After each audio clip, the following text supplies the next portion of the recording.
So one of the challenges in leadership that you sort of have to really live up to is motivating others, but it's sometimes saying no. There are lots of bright people. You have a high performance organization. You have a great team. You're going to get lots of great ideas. You can't do them all. And so figuring out when to say no and how to say no to an organization is really part of leadership, and it sometimes can be very difficult.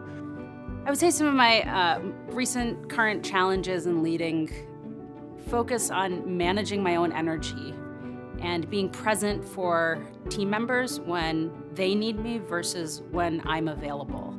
So much of leadership is about good decision making, and to make good decisions, you've got to be present to receive the information and input that your team is giving you when they're best available to do so. Throughout my entire career, I've been through a lot of different disruptions.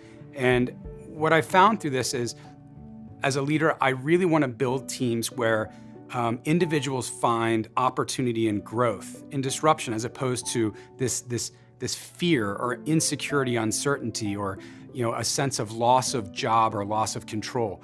The reality is that we live in a world that's being disrupted all the time, and that if people think that there is this controllable certainty, it's actually the highest risk that you can put yourself into, because you're going to be disrupted. So I really look to lead and motivate through a sense of, I'd rather disrupt ourselves than have somebody disrupt me from the outside. You're having to manage teams again more across, as opposed to having these really large, deep teams. That's certainly been true for me, and in most of my career since I've been a vice president, I haven't had a team larger than 5 or 6. What that challenges you to do is to really lead more through influence, as opposed to leading through direct authoritarian measures. And that's been a challenge, something that I've definitely had to learn. How do I do that, really? Influence without authority. That is kind of having a team where we go into situations and we don't kind of put the hammer down. Instead, we try to use soft influence. We bring data to bear, we humbly go into situations and say, I'm here to help. For me, the greatest challenge of leading others is understanding what motivates each individual.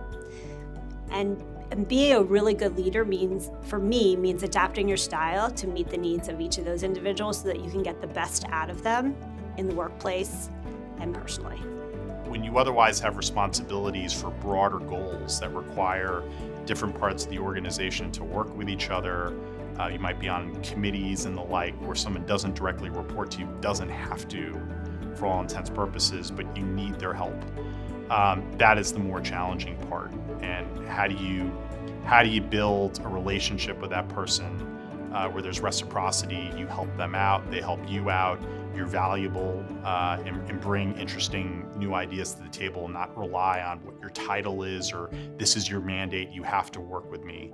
Kind of going back to this organic concept, building leadership organically, naturally, where people want to listen to you.